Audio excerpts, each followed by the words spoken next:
नमस्कार। आपदा और उसके समाधान पर आधारित हमारे इस श्रृंखला के एक और नए अंक में आपका स्वागत है। आपदाओं की बात करें तो चाहे ये प्राकृतिक हो या मानव निर्मित, आपदाओं का सामना तो हमें करना है, लेकिन सच ये भी है कि तैयारी में ही है समझदारी। आज के अंक में बात जलवायु परिवर्तन और चरम मौसम की बनती स्थितियों पर।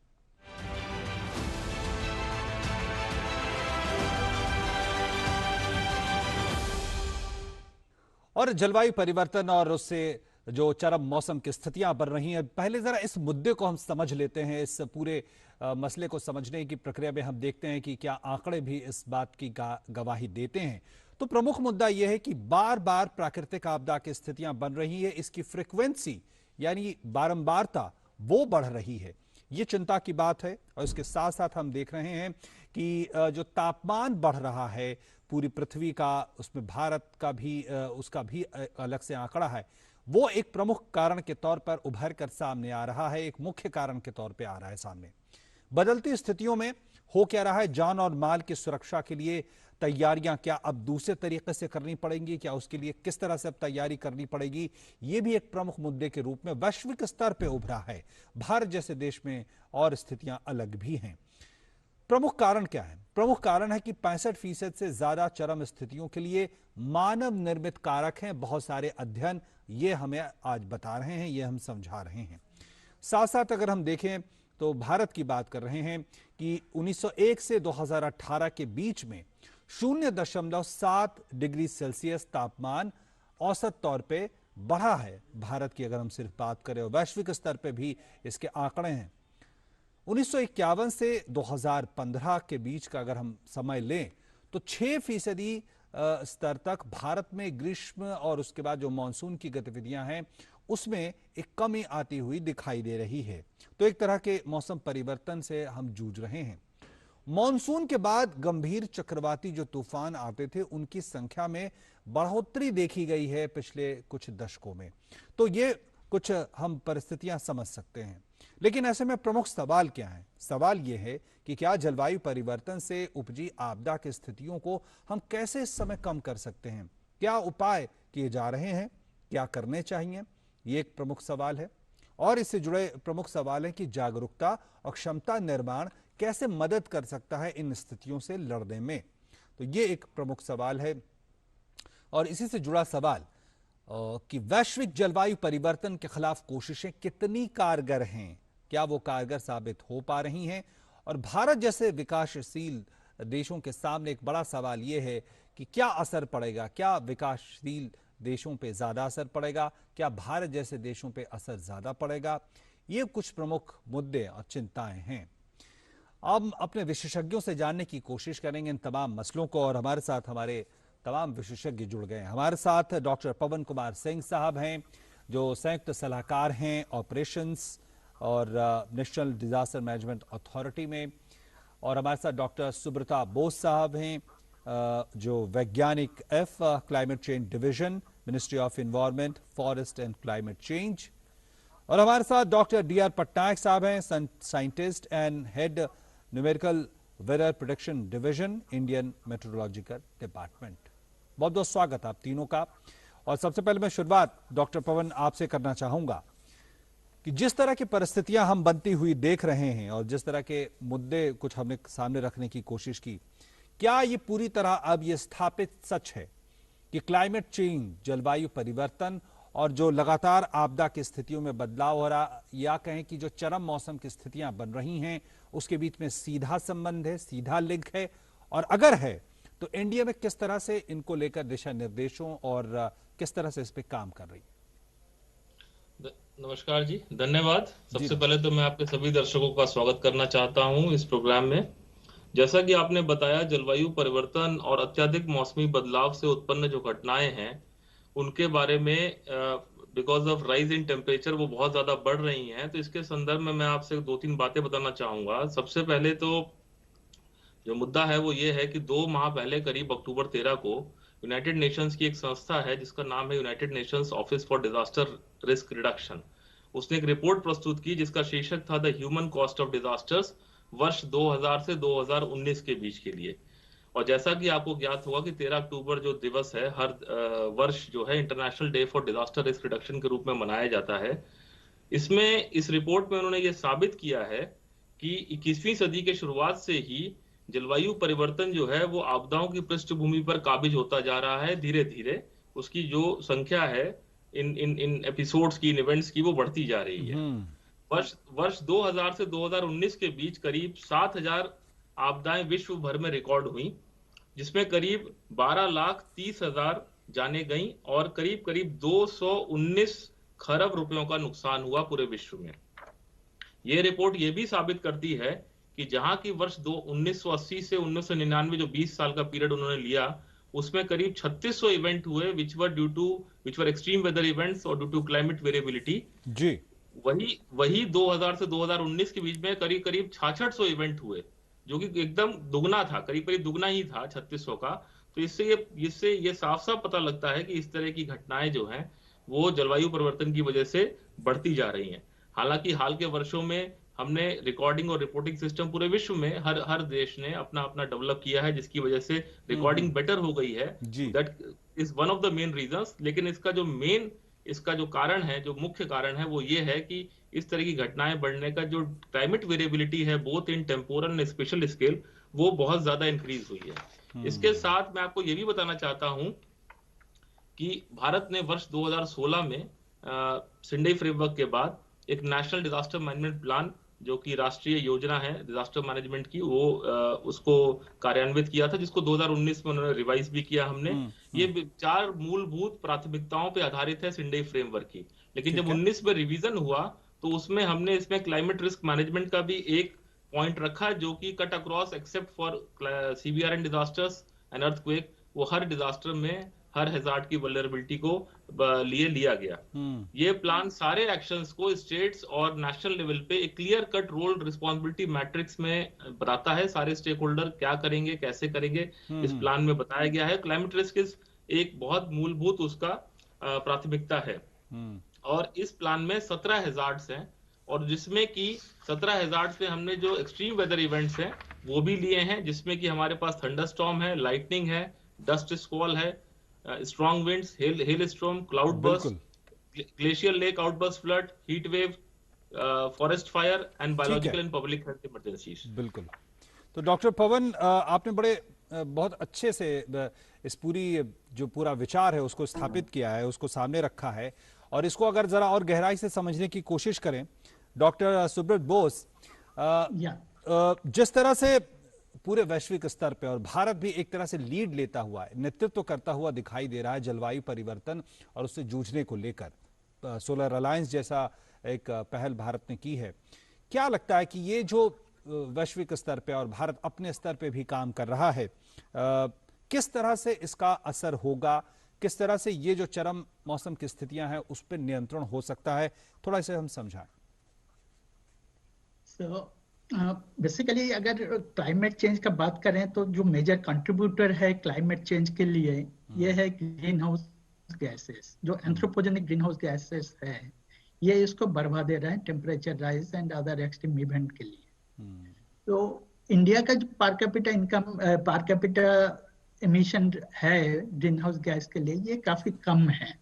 ये 1.8 टन है पर हेड पर कैपिटा, और अगर ये ग्लोबल एवरेज से 1/3 है। लेकिन ये होने का बावजूद भी इंडिया जो है प्रोएक्टिवली ये मल्टीलेटरल एफर्ट्स वगैरह जो भी है इसमें शामिल रहते हैं, और उसका साथ साथ जो है ये अपना इनिशिएटिव भी खुद लेते हैं क्लाइमेट मिटिगेशन एंड अडेप्टेशन के लिए जी। इंडिया जो है शुरू से ही जो है United nation framework convention on climate change का पार्ट रहा है। ये क्योटो प्रोटोकॉल को रेटिफाई किया है, एंड अभी जो रिसेंटली जो पेरिस एग्रीमेंट है इसका भी पार्ट इंडिया रहा है। तो पेरिस एग्रीमेंट का जो मूलभूत जो एजेंडा है बेसिकली तो वो है कि हम लोग का ये टेम्परेचर राइज जो बेसिकली एक्सट्रीम इवेंट वगैरह को ट्रिगर करते हैं तो उसको 2 डिग्री सेंटीग्रेड तक रखने के लिए और उससे भी नीचे 1.5 डिग्री तक ले जाने के लिए कोशिश है। इसका अलावा जो है पेरिस एग्रीमेंट के अंदर ये हर कंट्री को एडेप्टिव कैपेबिलिटी बढ़ाने के लिए भी मदद कर रहे हैं जी। तो इसमें बहुत सारा और भी इनबिल्ट मैकेनिज्म है ठीक है। जिससे ये ओके जी जी, हाँ, आप पूरी बात कर लें अपनी। हाँ, उसमें और भी मैकेनिज्म है पेरिस में जो आपको एडेप्टेशन एंड मिटिगेशन दोनों को, जो बेसिकली टेम्परेचर राइज को भी रेज करेगा और ठीक बाई है। चांस एक्सट्रीम इवेंट वगैरह अगर होता है तो उसको भी वो एड्रेस करने के लिए इसमें बहुत सारा प्रोविजन है। ठीक है। तो एक तो है मिटिगेशन ऑप्शन, एक है एडेप्टेशन ऑप्शन, एक है लॉस एंड डैमेज के ऊपर भी इसमें एक प्रोविजन है। और इसका बाद भी पेरिस का जो है ग्लोबल स्टॉक टेक का भी बात इसमें किए हैं, जिसमें ये बताते हैं कि ये जो एग्रीमेंट 21 से लेके अभी 23 तक चलेगा उसमें 2023 को फास्ट असेसमेंट करेंगे और फिर साइंटिफिक अंडरस्टैंडिंग के साथ साथ इसको फिर आगे के लिए रणनीति तय करेंगे। नया नया नेशनली डिटरमाइंड कंट्रीब्यूशन जो है हर कंट्री उसको देंगे। डॉक्टर पटनायक, अब बेहद महत्वपूर्ण भूमिका आपके विभाग की, आपके संस्था की है, और जिस तरह से हम ये बात कर रहे हैं कि एक पैटर्न बनता हुआ जा रहा है भारत के संदर्भ में, क्या यही बात कह रहे हैं कि चरम मौसम की स्थितियां एक तरह का पैटर्न बना रही है? जैसे अभी हम देख रहे हैं कि कुछ दिनों पहले हमने निवार तूफान देखा, फिर बुरेवी अब आ रहा है, तो कहा जा रहा है ये जो बार बार ऐसी स्थितियां बन रही हैं चक्रवाती तूफानों की, एक जलवायु परिवर्तन की वजह से ही ये चरम स्थितियां बन रही हैं। एक पैटर्न के तौर पे भारत किस तरह की स्थिति में है? डॉक्टर पटनायक, नमस्कार जी। नमस्कार। तो अभी आप जैसे बताया कि चरम मौसम, जो हम इंग्लिश में उसको बोलते हैं एक्सट्रीम वेदर, बिल्कुल क्लाइमेट चेंज की वजह से ये फ्रीक्वेंसी ऑफ एक्सट्रीम वेदर काफी हद तक बढ़ रहा है। ये मैंने हमारा जो 50 साल का पुराना डाटा या 100 साल का पुराना डाटा में हम एनालिसिस करके ये पाए गए हैं, सारे जो एक्सट्रीम वेदर्स है, जैसे कि एक तो पता है कि हैवी रेनफॉल, जो एक मतलब कम अमाउंट, जो हैवी रेनफॉल अमाउंट जो है थोड़े से दिन में ज्यादा बारिश हो जाना, तो वो हो रहा है, वो एक चीज है। साइक्लोन का आपने अभी साइक्लोन का जिक्र किया, तो तूफान जो आता है ये पोस्ट मानसून सीजन में अक्टूबर नवंबर दिसंबर, इसमें तो आता है, ये साइक्लोन का महीना है। हाँ। लेकिन अभी जो देखा गया है कि लॉन्ग टर्म ट्रेंड में पूरा फ्रीक्वेंसी जो साइक्लोन का नंबर है उसमें ज्यादा चेंजेस नहीं है, लेकिन जो वेरी सीवियर साइक्लोन कैटेगरी है, जो कि इंटेंस साइक्लोन कैटेगरी है, उसका फ्रीक्वेंसी में थोड़ा बढ़ोतरी है नॉर्थ इंडियन ओशन में। तो वो एक चीज हमारे लिए कंसर्न है कि ये बढ़ रहा है।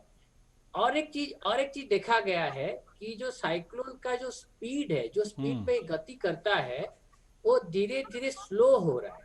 स्लो होने के कारण क्या हो रहा है, कोस्ट में जब आके क्रॉस करता है काफी टाइम लेता है।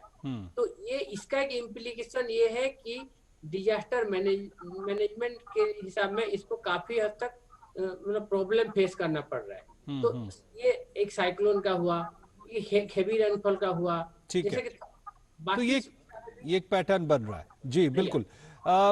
डॉक्टर पवन, जिस तरह की स्थितियां अब हम बिल्कुल अब स्पष्ट तौर पे हमारे सामने हैं, अब ये बताएं कि जान और माल के नुकसान का की एक बड़ा मुद्दा है इंडिया में के सामने, और उसके लिए लगातार काम करती रही संस्था आपकी। अब ऐसी स्थिति में क्या विशेष दिशा निर्देश, क्या विशेष कदम इंडिया में ले रही है ताकि जान और माल का नुकसान कम किया जा सके? इसके संदर्भ में जैसा कि मैंने आपको बताया, सबसे पहले तो हमारा जो है नेशनल प्लान है, जो राष्ट्रीय योजना है आपदा प्रबंधन की। उसके अलावा जो हम लोगों ने हीट वेव पे गाइडलाइंस निकाली है, जिसमें हीट वेव की गाइडलाइंस पे बेस करके सिटी लेवल पे, डिस्ट्रिक्ट लेवल पे, स्टेट लेवल पे, हर स्तर पे जो है हीट वेव के लिए प्रिपेयर्डनेस एक्शन प्लान बने गए हैं, जिनकी वजह से हीट वेव की नंबर ऑफ डेथ्स, जो कि हीट वेव एक एक्सट्रीम वेदर इवेंट में आता है, कोल्ड वेव है, थंडर स्टॉर्म है, लाइटनिंग है, ये सब एक्सट्रीम वेदर इवेंट्स में आते हैं। Drought is also one of the extreme weather events, drought भी, सूखा भी उसी की श्रेणी में आता है। इसमें हीट वेव में पिछले 5 सालों में जो जान की हानि जो है वो बहुत ज्यादा उसमें कमी आई है। उसी तरीके से कोल्ड वेव के ऊपर इंडिया में गाइडलाइंस बना रहा है, जो कि अभी अंडर प्रोसेस है। थंडर स्टॉर्म लाइटनिंग पे गाइडलाइन इंडिया में बनाई वर्ष 2019 में, जिसमें आईएमडी हमारा, हीट वेव में भी आईएमडी हमारा मेन पार्टनर है। आईएमडी के सहयोग से हम लोग उसको बाद में इम्प्लीमेंट करते हैं, इम्प्लीमेंट स्टेट्स के साथ, और IMD उसको हमारे को डिसमिनेट करने में हेल्प करता है।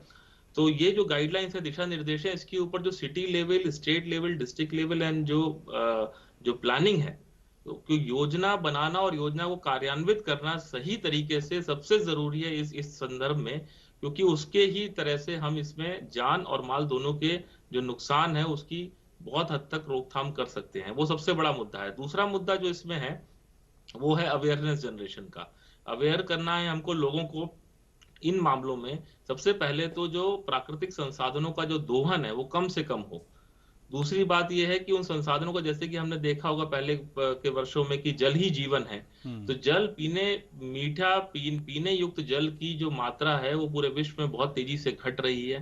तो किस तरह से हम जल का संचय करें, किस तरह से संसाधनों का संचय करें, और क्योंकि ये जो आपदाएं हैं जो मौसम के तेजी से बदलाव की वजह से आती हैं, वो आपदाओं से हमको किस तरीके से मिटिगेशन जो है सबसे बड़ा पार्ट है, जैसे कि डॉक्टर सुब्रत दास ने बोला, मिटिगेटिंग एस्पेक्ट है, उसके ऊपर ध्यान देना बहुत जरूरी है। लेकिन एक इसमें नई स्थिति है डॉक्टर पवन, और वो नई स्थिति कोविड-19 की है, और हम देख रहे हैं कि कई स्थितियां भी बन रही हैं। अभी फिलहाल हमने देखा बुरेवी तूफान के चलते, और इस तरह से लगातार स्थितियां बनी हुई हैं। तो ऐसे में क्या कुछ नया इंडिया में लेकर सामने आया इन बदली हुई परिस्थितियों को उससे डील करने को लेकर? ये आपने बहुत अच्छा प्रश्न पूछा।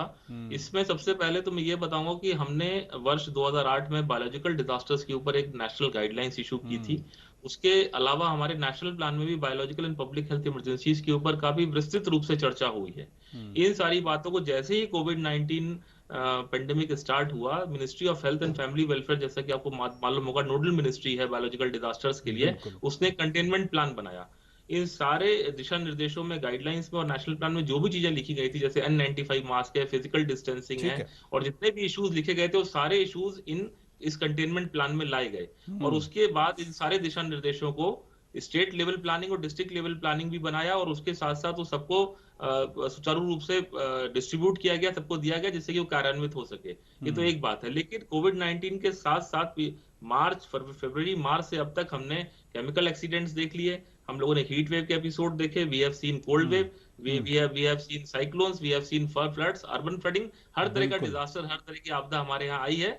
लेकिन इसके लिए एनडीएमए ने जो दिया है, जैसे आपने साइक्लोन निवार का बात किया या किस तरह का, उसमें कोऑर्डिनेशन मीटिंग, उसमें हम लोगों ने एडवाइजरीज इशू की, do's and don'ts, awareness generation, और सबसे इंपॉर्टेंट जो फर्स्ट लाइन रिस्पॉन्डर्स हैं वो पीपीई किट के साथ ही जाएं। साइक्लोन शेल्टर्स में जैसे स्ट्रेंथ को 1/3 किया जाए, क्योंकि उसमें फिजिकल डिस्टेंसिंग भी ऑब्जर्व करना है। तो इस ऑनगोइंग कोविड के साथ साथ डिजास्टर मैनेजमेंट कैसे करना है, साइक्लोन में या फ्लड्स में रिस्पॉन्स कैसे करना है, उसको साथ में समन्वय रूप से देख के कार्य किया जा रहा है। बिल्कुल सही। और डॉक्टर बोस यहाँ ये समझाएं कि भारत के संदर्भ में हम देखें तो हम देख रहे हैं किस तरह से भारत में भी पिछले 100 सालों में तापमान, औसत तापमान जो है उसमें बढ़ोतरी हुई है। वैश्विक स्तर पे अपने लक्ष्य, भारत ने भी अपने लक्ष्य बनाए हैं। पेरिस एग्रीमेंट की आपने बात की, क्या ऐसे स्पेसिफिक काम है, जैसे एक सोलर अलायंस की बात हमने की, इसके अलावा जैसे कोशिशें हो रही हैं कि किस तरह से ग्रीन एनर्जी की तरफ बढ़ा जाए, क्या ऐसे कदम है जो जिसके लक्ष्य बनाए गए हैं समयबद्ध तरीके से, जिसकी तरफ भारत बढ़ रहा है? अगर इसके बारे में दर्शकों को समझा सकें तो। पहले चीज तो है कि पेरिस एग्रीमेंट में हर कंट्री का एक नेशनली डिटरमाइंड कंट्रीब्यूशन उसमें जमा करना होता है यूनियन ट्रिपल के अंदर। तो उसमें जो है भारत का जो एनडीसी है उसमें प्रोविजन है कि हम लोग का emission reduction intensity, basically GHG, green house gas emission reduction intensity 33 से 35% नीचे करेंगे 2005 का लेवल से बाय द ईयर 2030। ठीक है। और इसका अलावा जो हम लोग का मेजर कमिटमेंट है, ये हम लोग का 40% जो इलेक्ट्रिक पावर होगा वो फॉसिल फ्यूल से छोड़ के होगा। वो भी जो हम लोग का डेडलाइन है पेरिस का वो 2030 का है। इसका अलावा हम लोग का ये एडिशनल कार्बन सिंक बनाने का है 2.5 to 3 billion tons of carbon dioxide equivalent with additional forest and tree cover by 2030। ये तीन हम लोग का बेसिक माने जो टारगेट हम लोग सेट किए हैं पेरिस का अंदर। इसके अलावा भी हम लोग का डोमेस्टिक लेवल में बहुत सारा ऐसा एक्टिविटी हम लोग कर रहे हैं जिसमें रिन्यूएबल एनर्जी का काफी बढ़ावा दे रहे हैं। तो हम थोड़ा सा इसमें जस्ट आपको बता दें, जब हम लोग का ये पेरिस एग्रीमेंट तो 2020 का बाद का इशू है, जी लेकिन इसका पहले भी जब हम लोग का पास कोई कमिटमेंट नहीं था तब भी जी इंडिया हम लोग का वॉलंटरली कमिट के प्लेज किए थे कि हम 21% इमिशन इंटेंसिटी रिड्यूस करेंगे, और हम उसको अचीव कर चुके हैं। और क्लीन डेवलपमेंट मैकेनिज्म था जो हम लोग का क्योटो प्रोटोकॉल का अंदर आता है, उसमें हम लोग ठीक है, मिनिस्ट्री से करीब 3060 प्रोजेक्ट को अप्रूवल दिए हैं, बिल्कुल जिसका औसत जो मिटिगेशन पोटेंशियल है ठीक है, वो 783 मिलियन सर्टिफाइड इमिशन रिडक्शन है। ठीक है। इसका अलावा जो है हम बिल्कुल लोग का जो इंस्टॉल कैपेसिटी अभी है इलेक्ट्रिसिटी, जी, या हमारे पास वक्त खत्म हो रहा है। एक सवाल मैं डॉक्टर इसमें पटनायक मैं आपसे पूछ लूं कि ये स्थितियां हमारे सामने हैं बिल्कुल, और क्या कोई इस तरह के अध्ययन या इस तरह की बातें भी हमारे सामने है जो इस बात की तरफ इशारा करती हो कि जिस तरह की कोशिशें भारत कर रहा है, वैश्विक स्तर पे चल रहा है, तो कब जाके ये जो वैश्विक जो स्तर पे जो चरम मौसम की स्थितियां हैं उसमें बदलाव हो सकता है, उसको या हम कहें कि वहीं रोक सकते हैं, थाम सकते हैं उसको, और आगे बिगड़ने से हम बचा सकते हैं? क्या इस तरह का कोई आकलन है? अगर हमने अपने लक्ष्यों को प्राप्त कर लिया, तापमान बढ़ने के लक्ष्य को अगर हमने प्राप्त कर लिया और तमाम तरह की स्थितियों पे काबू कर लिया, तो नहीं, देखिए ये तापमान तो बढ़ता जाएगा, ये तो हमारा प्रोजेक्शन में देखा गया कि ये बढ़ेगा, लेकिन हम क्या कर सकते हैं, हम तो ये रिस्क मैनेज कर सकते हैं। इसकी वजह से जो रिस्क अराइज हो रहा है उसको हम कैसे मैनेज कर सकते हैं, वो मैनेज करने के लिए हमको काफी सारे चीज करना पड़ेगा। जैसे कि हमारा IMD पॉइंट ऑफ व्यू में अगर हम बोलेंगे तो हम पहला देखेंगे कि एक्सट्रीम वेदर तो बहुत सारे बढ़ रहा है, फ्रीक्वेंसी बढ़ रहा है, तो पहला एक चीज हमारा प्रायोरिटी ये होगा कि हम कोई भी एक्सट्रीम वेदर जो है हम उसको डिटेक्ट कर पाए, टाइमली डिटेक्ट कर पाए, पहली बात है। उसके लिए हम राडार का सहायता लेते हैं, सैटेलाइट का लेते हैं, ऑब्जर्वेशन लेते हैं, बहुत सारे लेते हैं, मॉनिटरिंग हमारा अच्छा होना चाहिए, वो हो रहा है। ठीक है, दूसरी बात है, एक हम किस तरह से अर्ली वार्निंग दे सकते हैं। अर्ली वार्निंग मतलब कि सफिशिएंट लीड टाइम से पहले हम डिजास्टर मैनेजर को, जैसे NDMA को या और कोई एजेंसी जैसे भी हो, स्टेट गवर्नमेंट को, हम किस तरह से अच्छा से एक्यूरेटली हम बता पाएंगे कि कब हिट करेगा, कैसे हिट करेगा। बिल्कुल, बहुत महत्वपूर्ण बात। समय हमारे पास कम, इसलिए मैं आपको रोकूंगा डॉक्टर पटनायक। और एक आखिरी सवाल डॉक्टर पवन आपसे लेना चाहूंगा, इन तमाम स्थितियों में तैयारी ही समझदारी की बात आपकी संस्था कहती है, अब आपने बताया कि जागरूकता और उसके लिए तमाम एजेंसियों को लगातार बार बार वहाँ पे कोशिशें हो रही हैं। एक मुद्दा इसमें है क्षमता निर्माण, जिसमें आम लोग भी शामिल हैं, जिसमें राज्य सरकारों और तमाम जो मशीनरी है वो भी लोग उसमें शामिल हैं। इसको लेकर अगर थोड़ी बात आप कर सकें कि किस तरह से इस स्तर पर हमारी तैयारियां बढ़ रही हैं। इसमें जैसे मैं एक स्कीम आपको बताना चाहूंगा, NDMA की एक स्कीम है आपदा मित्र, जिसमें 25 राज्यों के 30 जिलों में हमने 200 वॉलंटियर रेडी किए थे। स्कीम की शुरुआत इस सोच के साथ हुई थी कि ये वॉलंटियर्स फ्लड के लिए सिर्फ बाढ़ के समय पे इस्तेमाल किए जाएंगे, और फ्लड वॉलंटियर्स के नाम पे उनको दिया गया था, इसलिए आपदा मित्र करके दिया। और उसमें लेकिन इस समय ये स्कीम स्टेट्स ने इतनी अप्रिशिएट की, उस वॉलंटियर्स अर्थक्वेक में काम किया है, उन वॉलंटियर्स ने साइक्लोन मैनेजमेंट में काम किया है, और अभी कोविड मैनेजमेंट में भी स्टेट्स ने उनको यूज किया है। किसी भी संस्था को अगर अपनी संस्था के रूप में अगर अपनी क्षमताओं को बढ़ाना है, सबसे पहले हमको इन्वेस्टमेंट जो है वो पर्सनल्स में करना चाहिए, लोगों में इन्वेस्टमेंट करना चाहिए, उनकी क्षमताओं को बढ़ाना चाहिए, तब जाके देश या समाज का निर्माण एक अच्छे तरीके से हो सकता है। ये स्कीम एक अपने आप में एक मॉडल है, और इस तरीके से अगर जितनी भी स्कीम से इंप्लीमेंट करती हैं स्टेट गवर्नमेंट्स, वो वॉलंटियर बेस्ड हो या नॉर्मल पब्लिक बेस्ड स्कीम्स हो, उनके ही थ्रू हम लोग लोगों के में एक कैपेसिटी बिल्डिंग का इनिशिएटिव ले सकते हैं। बिल्कुल वही बात जो आपकी संस्था कहती भी और हम भी बार बार कहते हैं कि स्थितियां हैं और ये स्थितियां अभी बनी रहेंगी, और जिस कई ऐसी परिस्थितियां हैं जिस पे शायद हम काबू न कर पाएं, लेकिन हम कर सकते हैं क्या, वो है तैयारी कर सकते हैं, जागरूक हो सकते हैं। बहुत बहुत धन्यवाद डॉक्टर पवन कुमार सिंह आपका, डॉक्टर सुब्रता बोस आपका, डॉक्टर DR पटनायक साहब आपका बहुत बहुत धन्यवाद हमारे इस कार्यक्रम में जुड़ने के लिए। तो हमारे आज आपदा का सामना इस विशेष कार्यक्रम की श्रृंखला में इतना ही। फिर मुलाकात होगी अगले हफ्ते किसी और विषय के साथ। नमस्कार।